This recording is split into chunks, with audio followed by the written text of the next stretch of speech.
Cult leaders. Driven to manipulate. Fueled by egomania. Charismatic. Sometimes he exuded all this love from his face.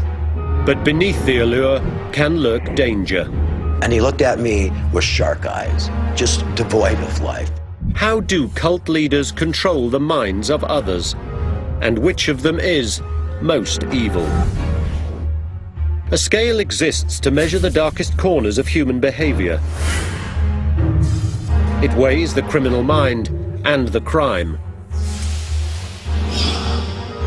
From impulsive murderers to serial killers, this 22-point scale attempts to determine who are the most evil.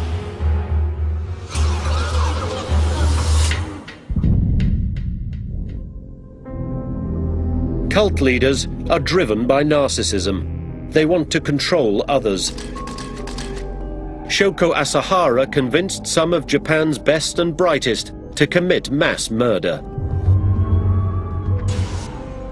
Adolfo Constanzo drew his followers into a cult of voodoo and human sacrifice. 4 Los Angeles cult members brutally murdered 7 people. They were disciples of Charles Manson.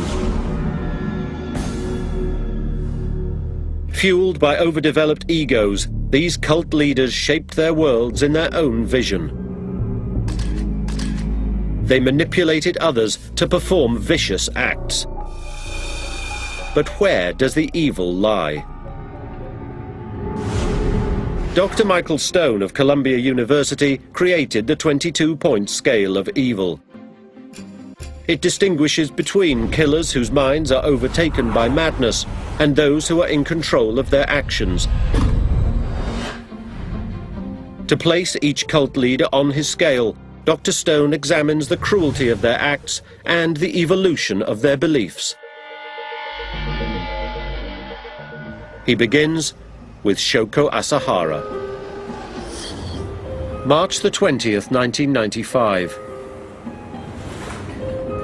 During the morning rush hour in Tokyo, lethal sarin gas was released into the subway system. 12 died. 1,000 were injured. The perpetrators were not common criminals. They were doctors, lawyers, scientists. All were members of the doomsday cult Aum Shinri Kyo, a faith preaching Armageddon.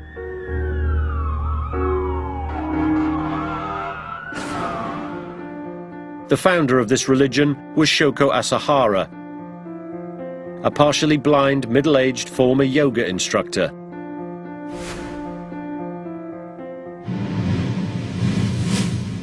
How did Asahara compel well-educated people to commit such an evil act?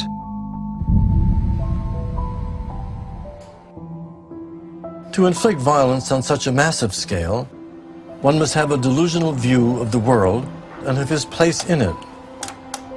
The leader of a group that carries out this violence must clearly be a master of manipulation and must be bankrupt of remorse.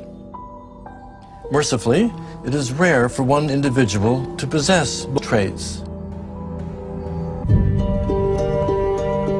Born into a poor family in March 1955, Asahara was given the name Chizuo Matsumoto. His father was a craftsman. After Chizuo lost most of his eyesight to infantile glaucoma, his family sent him away to a school for the blind. Because he had somewhat more sight than his more severely disabled classmates, he was able to bully them. He became both feared and followed. The boy loved to read science fiction and claimed he would one day rule a robot kingdom. After school, he applied to a prestigious Tokyo university, but was rejected.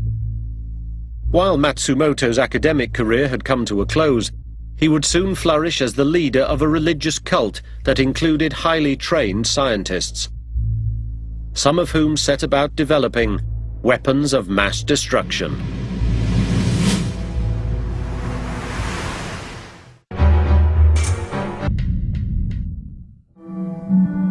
Chizuo Matsumoto lost most of his eyesight at an early age and spent much of his childhood at a school for the blind in Japan. There he developed the ability to both bully and lead his peers. But when he finished secondary school in 1977, he was not admitted to university. He began practicing acupuncture and teaching yoga. Matsumoto discovered the writings of Nostradamus, the 16th century French astrologer who foretold the end of the world. The young man became obsessed with the idea of Armageddon. He began to have delusions while meditating. In one, he claimed to have been called to become a god of light and directed to create an army to bring about Armageddon. Matsumoto believed that he would survive the apocalypse and emerge as ruler of the world. In 1987, he changed his name to Shoko Asahara and formed a religion called Aum Shinri Kyo, or Supreme Truth. He registered himself as the leader.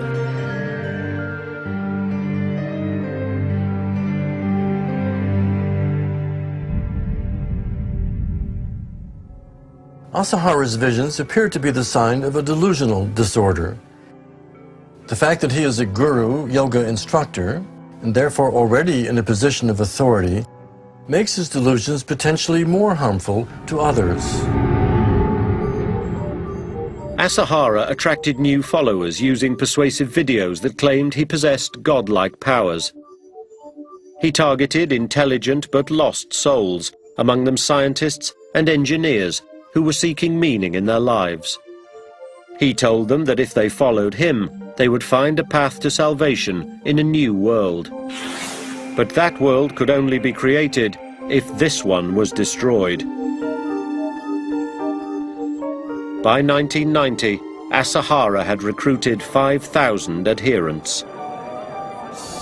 He ordered some of his scientist followers to develop a wired helmet for new students to wear. Its purpose? To align their brainwaves with Asahara's in order to better understand his thoughts. It was called the PSI, Perfect Salvation Initiation. He also ordered cult members to wear masks of his likeness and while wearing them to demonstrate devotion. As Asahara's disciples continued to worship him as a god, his ego is inflated and his delusions are intensified, ultimately making him even more dangerous. But Asahara's ultimate goal was the creation of a new world by bringing about Armageddon. His scientist followers were directed to develop weapons of mass destruction. They set up a factory to produce the deadly nerve gas, sarin. The Doomsday Cult was preparing for a massive attack.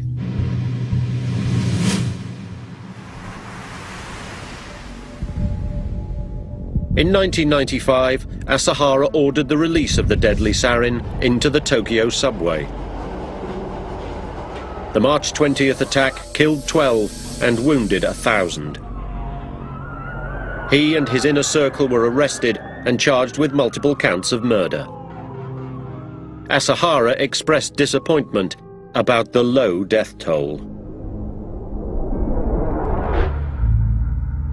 Self-centered and psychopathic, Asahara revealed his general contempt for humanity by scheming to commit murders that would spark an apocalyptic war.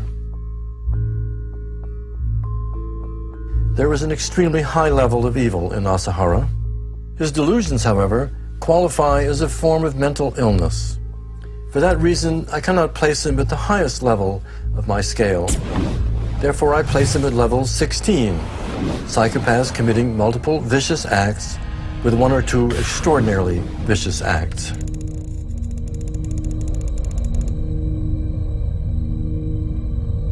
Asahara was sentenced to death and awaits execution. Like Asahara, many cult leaders claim a direct line of communication with God or a deity. Laurentian University neuroanatomist Michael Persinger believes he has found an explanation for this phenomenon. We now realize that all experience comes from brain activity, or even religious experiences are a product of a certain pattern of brain stimulation. Persinger believes that when the brain's temporal lobe, the region responsible for comprehension, is overstimulated by electromagnetic activity, cerebral seizures can develop that may lead to delusions. These delusions can cause individuals to believe that they've had an encounter with a divine being or beings.